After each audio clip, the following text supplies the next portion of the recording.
Hello student, good morning. Today we will going to discuss next topic in electric measurement is Wheatstone bridge principle.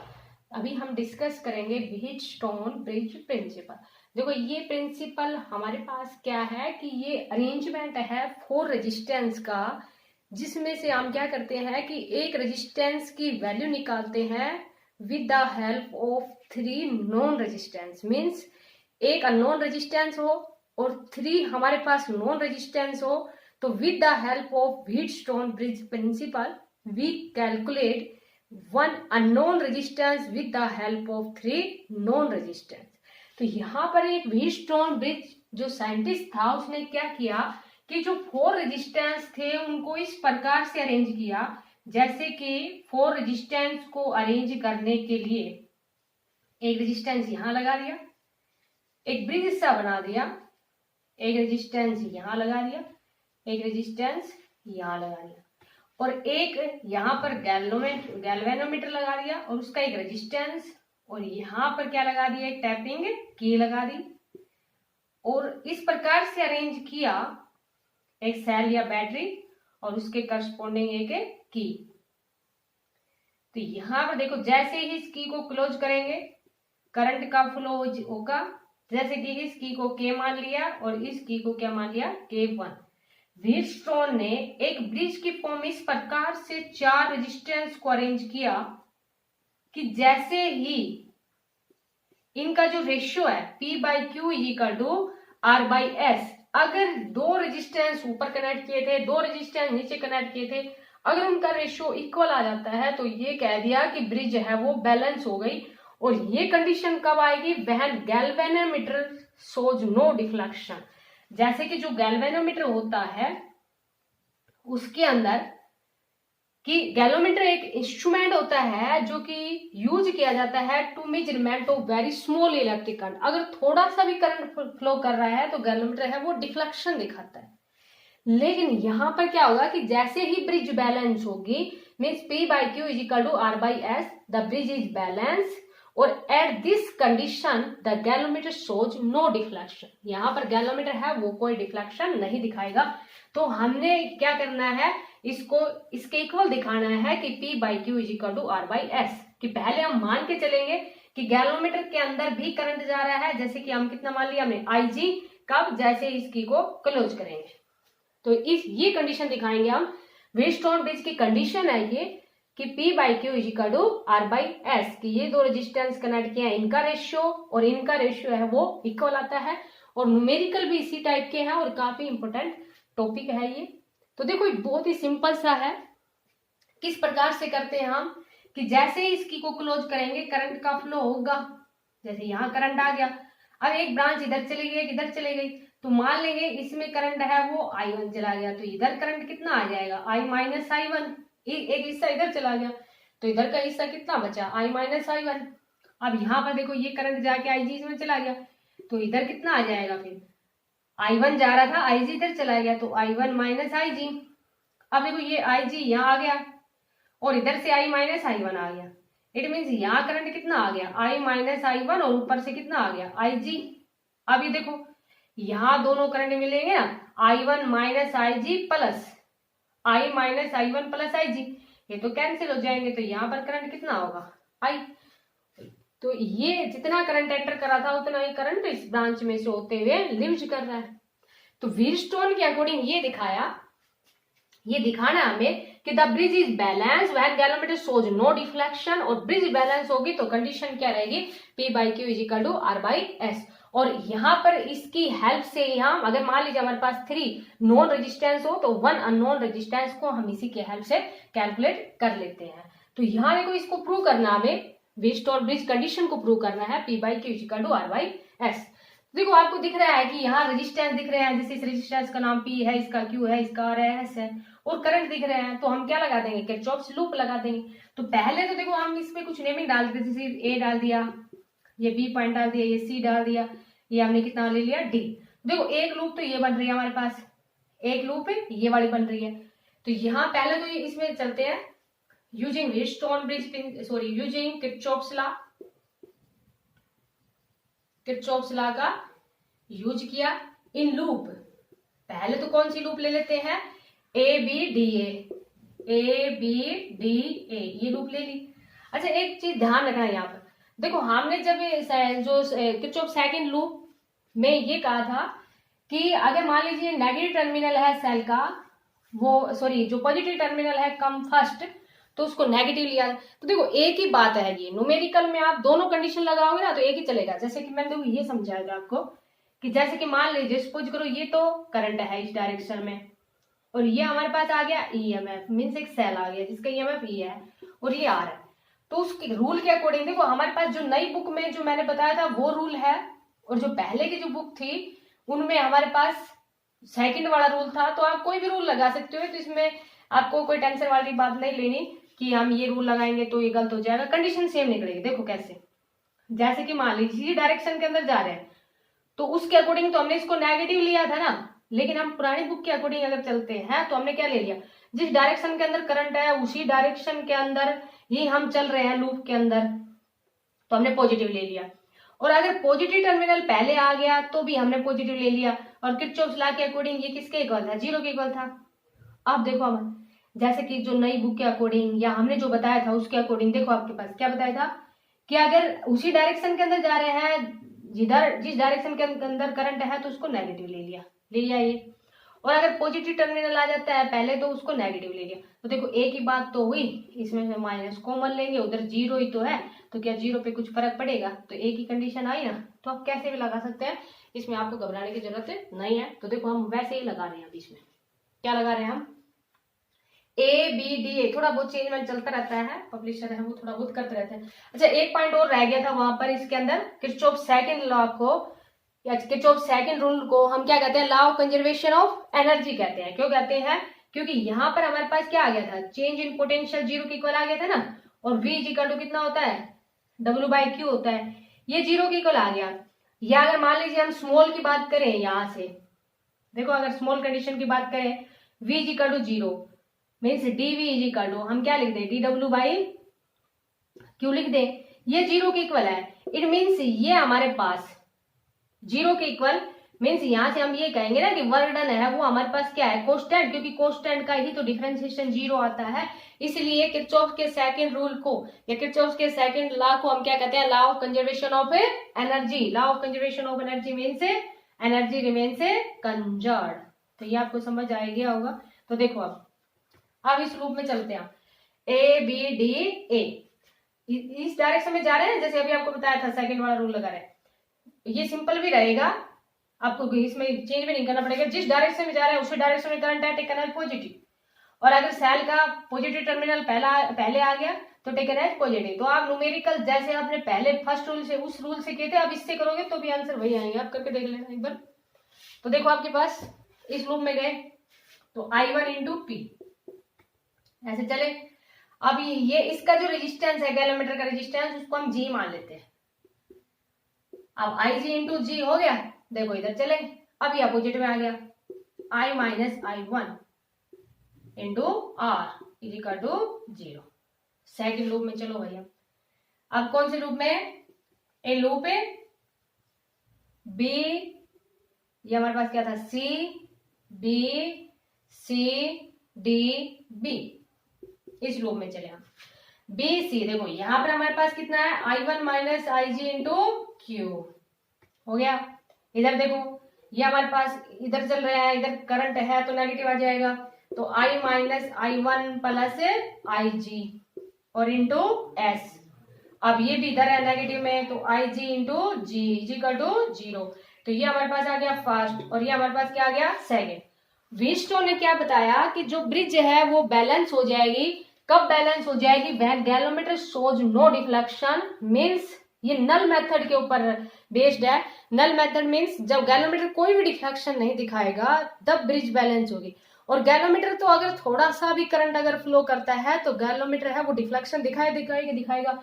It means यहाँ पर IG है वो हमारे पास कितना है, 0। और जब IG 0 होगा means galvanometer shows no deflection, then bridge is balance.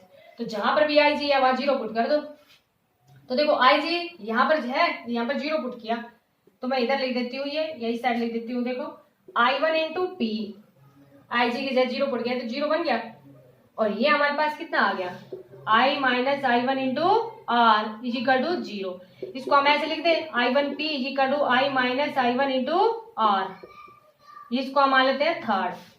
अब इसमें चलो सेकंड में आई जी की जगह 0 पुट किया तो ये हमारे पास कितना आ गया I1Q, यहाँ आई जी की जगह 0 पुट कर दिया तो ये हमारे पास कितना आ गया i minus I one into I G की जगह 0 पुट किया तो s, और ये हमारे पास 0 बन गया इज इक्वल टू 0। तो यहाँ से हम क्या लिख देंगे I1Q is equal to I minus I one into S, इसको हम क्या मान लेंगे फोर्थ। अब हम डिवाइड कर देते हैं, देखो यहाँ से मैं रब कर देती हूँ, समझ में आ गया होगा या दोबारा इसको रिप्ले कर लेना एक बार दोबारा समझने के लिए। तो देखो ये हमारे पास क्या आ गया, dividing third by fourth, I1P is equal to I minus I one into R, इसको डिवाइड कर दिया, किससे डिवाइड कर दिया I1Q, यहाँ पर डिवाइड किया कितना कर दिया I minus I one into S. तो देखो ये I1 से I1 कैंसिल हो गया, इससे ये कैंसिल हो गया, तो P बाई क्यू है वो किसके इक्वल आ गया R बाई एस, और P by Q is equal to R by S आ जाएगा। तो हम क्या कह देंगे कि ब्रिज है वो क्या हो गई बैलेंस।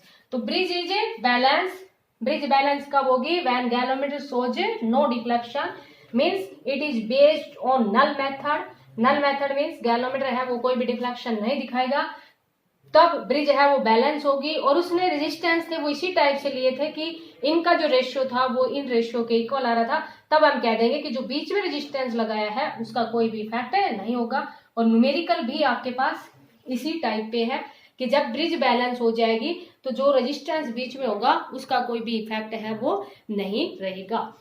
दूसरा जो यहाँ पर ये बताया कि व्हीटस्टोन ब्रिज है वो ज्यादा सेंसिटिव कब होगी, जब इनके रेजिस्टेंस है ना वो मीन्स उनमें कोई ज्यादा डिफरेंस ना हो। जैसे कि मान लीजिए एक 2 ओम हो गया, एक 4 ओम हो गया, एक 3 ओम, 2 ओम 3 ओम 4 ओम या 6 ओम, इस तरह से हो गया, मीन्स ज्यादा डिफरेंस नहीं है रेजिस्टेंस के बीच में, तो ये व्हीटस्टोन ब्रिज है वो ज्यादा सेंसिटिव होगी। दूसरा आपके पास it is based on null method, कि किसके ऊपर बेस्ड रहेगी, ये नल मेथड के ऊपर बेस्ड रहेगी। व्हीटस्टोन ब्रिज है वो can not be use to measure very high और वेरी लो रेजिस्टेंस, बहुत ज्यादा रेजिस्टेंस है या बहुत ही कम रेजिस्टेंस है तो वहां पर हम व्हीटस्टोन ब्रिज का यूज नहीं करेंगे। तो जैसे कि इसके एप्लीकेशन में हम स्लाइड वाले ब्रिज या मीटर ब्रिज है वहां पर उनका यूज करेंगे कि जो भी वैल्यू हमें निकालनी है हाई रेजिस्टेंस की या वेरी लो रेजिस्टेंस की वैल्यू निकालनी है, तो इसकी एप्लीकेशन है दूसरा ही कंसेप्ट है स्लाइड वाली ब्रिज या मीटर ब्रिज, वहां पर हम उसका यूज करेंगे। अब इसका देखो न्यूमेरिकल है वो डिस्कस करते हैं, समझ में आ गया होगा, एक बार दोबारा रिप्ले कर लेना इसको, दूसरा सारा का सारा दोबारा समझ में आ जाएगा आपको। तो bridge is balance when galvanometer shows no deflection, और ब्रिज बैलेंस होगी तो हमारे पास क्या आएगी condition P by Q is equal to R by S. तो अब देखो हम क्या करते हैं कि इसी तरह से 5 रेजिस्टेंस ले लेते हैं न्यूमेरिकल, जनरली न्यूमेरिकल ले लेते हैं पहले। जैसे कि मान लीजिए एक रेजिस्टेंस तो हमने ये लगा दिया, एक रेजिस्टेंस हमने ये लगा दिया, एक रेजिस्टेंस है वो यहां लगा दिया, और जैसे कि एक रेजिस्टेंस यहां लगा दिया, सिंपल ले लेते हैं कोई भी 5 रेजिस्टेंस का। उसके बाद में एक रेजिस्टेंस यहां लगा दिया और एक रेजिस्टेंस यहां लगा दिया। कितने रेजिस्टेंस हो गए 1 2 3 4 5 और 6, ये तो टोटल कितने हो गए हमारे पास 6 हो गए रेजिस्टेंस। तो देखो अब हर एक रेजिस्टेंस है ना वो 2 ओम का ले लेते हैं, सिंपल जनरली ले रहे हैं कोई भी, हर रेजिस्टेंस कितना ले लिया 2 ohm. Resistance are connected in series parallel वाले वो भी इसी कंडीशन से हो जाएंगे। फिर अब देखो यहाँ पर अब हमारे पास क्या है ना कुछ पॉइंट मान लेते हैं, जैसे ये यहाँ पॉइंट हमने ए मान लिया, कुछ भी पॉइंट मान लेना आपकी इच्छा है, जैसे आप मानना चाहो उसके अकॉर्डिंग मान लो। यहाँ पॉइंट ए मान लिया, बी मान लिया, यहाँ सी मान लिया, यहाँ पर कितना मान लिया डी मान लिया। अब देखो यहाँ पर किस प्रकार से इनको अरेंज करें कि ए से बी है, ए से डी है, ए से सी है और ए सी से डी है। तो हम ये मान लेते हैं ना, इसको पहले सिंपल वे के अंदर लिख देते हैं। देखो सिंपल वे के अंदर क्या लिख लिया हमने, यहाँ ए ले लिया, यहाँ हमने बी ले लिया। अब यहाँ पहले ये देखो ए और बी के बीच में या ए से देखो आपके पास कितने कनेक्ट है, ये भी चीज ध्यान रखनी है आपको कि ए से आपके पास कितने कनेक्ट है, यहाँ पर ए से डी भी कनेक्ट है, ए से सी भी कनेक्ट है, और ए से आपके पास ए से डी, ए से सी और ए से बी 3 कनेक्ट है। तो यहाँ पॉइंट हम सी मान लेते हैं और यहाँ पॉइंट हमने कितना मान लिया, डी मान लिया। देखो थोड़ा ऊपर बना लेते हैं, इधर बना लेते हैं। यहाँ हमने ए मान लिया, यहाँ हमने बी मान लिया, और ए के साथ हमने देखा ना 3 कनेक्ट है, तो ये इसका मतलब सी से भी कनेक्ट है और डी से भी कनेक्ट है। यहाँ तक समझ में आया? इट मीन्स ए के साथ कनेक्ट कर दिया सी का, ए के साथ कनेक्ट कर दिया डी का, और ए के साथ कनेक्ट कर दिया बी का। इतने हो गए तीनों कनेक्ट। उसके बाद देखो सी से बी कनेक्ट है, सी से बी कनेक्ट कर दिया, ये 2 ओम का है, ये 2 ओम का है, ए से बी भी 2 ओम का है। ए से डी कनेक्ट कर दिया, डी से बी कनेक्ट कर दिया, डी से बी कनेक्ट कर दिया। उसके बाद देखो आपके पास सी से डी कनेक्ट है। अच्छा ये चीज ध्यान रखना, देखो आप सी से डी कनेक्ट करोगे तो क्रॉस हो गया ना, तो इसको यहां से मिटा देना। क्या करोगे यहाँ पे, सी को डी से कनेक्ट कर दोगे, सी को डी से कनेक्ट कर दिया, लेकिन अभी आपके पास ए से बी बच गया ना, तो इसको आप ऐसे कर लो ना, फिर ए से बी को कनेक्ट ऐसे कर लो। समझ आ गया होगा आपको? देखो अभी समझ आया। अगर ए से बी हम डायरेक्ट कर रहे थे यहाँ से, तो देखो क्रॉस कर जाएंगे ना रेजिस्टेंस, ऐसे थोड़ी ना, क्रॉसिंग वायर का यूज थोड़ी ना, रेजिस्टेंस तो हम अलग अलग यूज कर रहे हैं। तो हमने क्या किया कि यहाँ से सी और डी भी तो कनेक्ट थे ना आपस में, सी से डी को कनेक्ट कर दिया, लेकिन फिर ए और बी बच गया था, तो उसे ए को बी से इस तरह से कनेक्ट कर दिया। अब यहाँ देखो आपको क्या दिख रहा है कि जैसे ये मान लीजिए हमने पी मान लिया, ये क्यू मान लिया, ये आर मान लिया, ये एस मान लिया। अब यहाँ जब हम देखेंगे तो 2/2 इज इक्वल टू 2/2 मीन्स वही कंडीशन आ गई ना, P/Q is equal to R/S, इनका रेशियो 1:1 आ गया। इसका मतलब ब्रिज इज बैलेंस, और जब ब्रिज बैलेंस होगी तो बीच वाले का कोई इफेक्ट नहीं रहेगा। तो यहाँ पर अब हमारे पास इक्विवेलेंट रेजिस्टेंस है, वो कितना आ जाएगा, देखो ये इसके साथ सीरीज में है, सीरीज में है तो टोटल रेजिस्टेंस कितना आ गया, 4 ओम हो गया। ये इसके साथ सीरीज में है, इसका कोई इफेक्ट नहीं है, तो इसका रेजिस्टेंस भी कितना आ गया, 4 ओम। ये ए से बी, मान लीजिए पॉइंट ए था इधर, हमारे पास कितना था बी, तो ए से बी का ये आ गया, ए से बी का 4 ओम, और इधर से बी का कितना आ गया 4 ओम। और यहाँ देखो ए से बी तक कितना और कनेक्ट है हमारे पास, 2 और कनेक्ट है। ए से बी के बीच में कितना कनेक्ट है, 2 और कनेक्ट है, ये 4 ओम। अब ये आपको बिल्कुल साफ दिख रहा है कि किसमें कनेक्ट हो गए, पैरेलल में। और जब पैरेलल में कनेक्ट हो गए, इसको इस तरह से भी कर लेना, पॉइंट तो इसी के साथ ही कनेक्ट है, पैरेलल में कनेक्ट हो गए, तो पैरेलल में रेजिस्टेंस कैसे कनेक्ट होते हैं, रेसिप्रोकल में, 1/4 प्लस 1/4 प्लस 1/4 सॉरी 1/2। तो यहाँ से हम कितना आ गया 4, 1 प्लस 1 प्लस 2, तो ये हमारे पास कितना आ गया 4/4 इज इक्वल टू 1। अगर इसको पलटोगे तो ये हमारे पास कितना आ गया 1 ओम। तो इस तरह से देखो हमने क्या देखा कि जब ब्रिज बैलेंस हो गई तो गैलोमीटर शोज नो डिफ्लेक्शन, और जब गैलोमीटर डिफ्लेक्शन नहीं दिखाएगा इट मीन्स जो बीच वाले है, बीच वाला रेजिस्टेंस है उसका कोई इफेक्ट नहीं पड़ेगा, मीन्स ब्रिज है वो हमारे पास क्या हो गई, बैलेंस। अब इसी तरह का एक न्यूमेरिकल है वो डिस्कस करते हैं।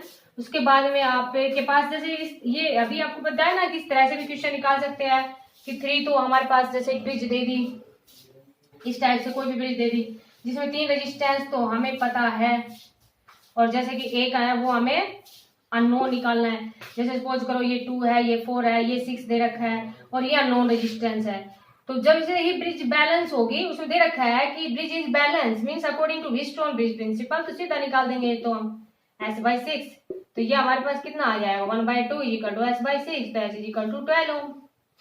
x की वैल्यू है वो हमारे पास कितनी आ गई, sorry S is equal to कितना आ जाएगा 3 ओम, S की वैल्यू है वो कितनी आ जाएगी 3 ओम, तो ब्रिज है वो बैलेंस हो जाएगी। तो इस तरह तो सिंपल आपके पास न्यूमेरिकल है, एक दो इस टाइप के हैं, आप प्रैक्टिस कर लेना। एक न्यूमेरिकल और देखते हैं इसी में। देखो आपके पास किस टाइप का न्यूमेरिकल दिया हुआ है, जैसे कि कुछ रेजिस्टेंस दिए हुए हैं हमारे पास, जैसे 3 रेजिस्टेंस हमने ऐसे ले लिए, एक रेजिस्टेंस, 2 रेजिस्टेंस और 3 रेजिस्टेंस। इनकी वैल्यू हम कुछ भी ले लेंगे, पहले हम जैसे कि जनरली वैल्यू ले लेते हैं, इसकी 2 ओम ले लेते हैं, इसकी 5 ओम ले लेते हैं, और इसके हमने कितने ले ली 6 ओम ले ली। कुछ पॉइंट ले लेते हैं, जैसे ये पॉइंट ए ले लिया, यहाँ पर पॉइंट बी, इनके बीच में जैसे ये पॉइंट सी ले लिया, और यहाँ पर पॉइंट कितना ले लिया डी। उसके बाद में हमारे पास क्या है कि एक रेजिस्टेंस है वो जैसे कि बी से सी के बीच में कनेक्ट कर दिया, एक रेजिस्टेंस है वो बी से सी के बीच में कनेक्ट कर दिया। सपोज को इस रेजिस्टेंस को हमने कितना ले लिया 4 ओम ले लिया, और एक हमने ए से डी के बीच में कनेक्ट कर दिया। जब इस तरह का आपके पास कोई न्यूमेरिकल हो तो आप कैसे करोगे, इसकी जो वैल्यू है, क्योंकि ये डिपेंड व्हीटस्टोन ब्रिज के ऊपर, तो जैसे कि इस तरह से हमने ले लिया, 2 ले लिया था, 4 3 बच क्या गया, 3 ले लेते हैं, तो 2 3 4 5 6 जनरल न्यूमेरिकल ले लिया।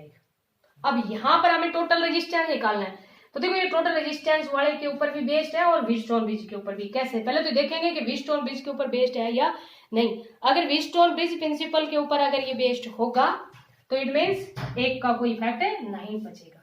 तो A B C D 4 point है, ये ए ले लिया हमने, यहाँ बी ले लिया, यहाँ पर हमने सी ले लिया और यहाँ पर कितना ले लिया, डी। अब देखो ए से बी के बीच में कनेक्ट है, ए से बी के बीच में कितना कनेक्ट है, 2 ओम। उसके बाद में हमारे पास बी से सी के बीच में है 4 ओम, तो बी से सी के बीच में कितना ले लिया, 4 ओम। ए से डी के बीच में कितना है, 3 ओम, तो ए से डी के बीच में कितना ले लिया, 3 ओम। उसके बाद देखो डी से सी के बीच में कितना है, 6 ओम, तो ये 6 ओम ले लिया। अच्छा, एक क्या बच गया हमारे पास, डी से डी के बीच में बच गया ना, और बी से डी के बीच में कितना बच गया, 5 ओम। समझ आ गया होगा आपको। क्या कर दिया, इस प्रकार से इनको रेजिस्टेंस को अरेंज कर दिया। अब ये देखो सारे इस तरह से कनेक्ट हो गए, मीन्स एक सिंपल वे बन गया। अब देखेंगे यहाँ पर देखो 2/4 और इज इक्वल टू 3/6, देखो रेशियो बराबर आ गया, और जो बराबर रेशियो आ गया इसी तरह से हमने रेजिस्टेंस माने थे इसमें कि ताकि, क्योंकि देखो ये हमने 6 मान लिया था तो हमने मान लिया इसको 3, ये 2 और 4, बीच वाले को कितना मान लिया था, 5। नहीं भी है तो कोई जरूरी नहीं है कि ब्रिज है वो बैलेंस हो, जैसे कि हम तो ओनली आपको व्हीटस्टोन ब्रिज के ऊपर बेस्ड ही न्यूमेरिकल अभी डिस्कस कर रहे हैं, बाकी रेजिस्टेंस सीरीज और पैरेलल के बाद में डिस्कस करेंगे। तो यहाँ देखो ब्रिज है वो बैलेंस हो गई, इट मीन्स इसका कोई इफेक्ट नहीं बचेगा। जब इसका कोई भी इफेक्ट नहीं बचेगा तो मीन्स ब्रिज है वो बैलेंस है। तो ये दोनों आपस में किसमें है, सीरीज में है, तो इनका रेजिस्टेंस कितना आ गया, 6 ओम, और ये दोनों भी किसमें है, सीरीज में, तो इनका रेजिस्टेंस है वो हमारे पास कितना आ गया, 3 और 6 से 9 ओम। अब ये दोनों किसमें बन गए, पैरेलल में।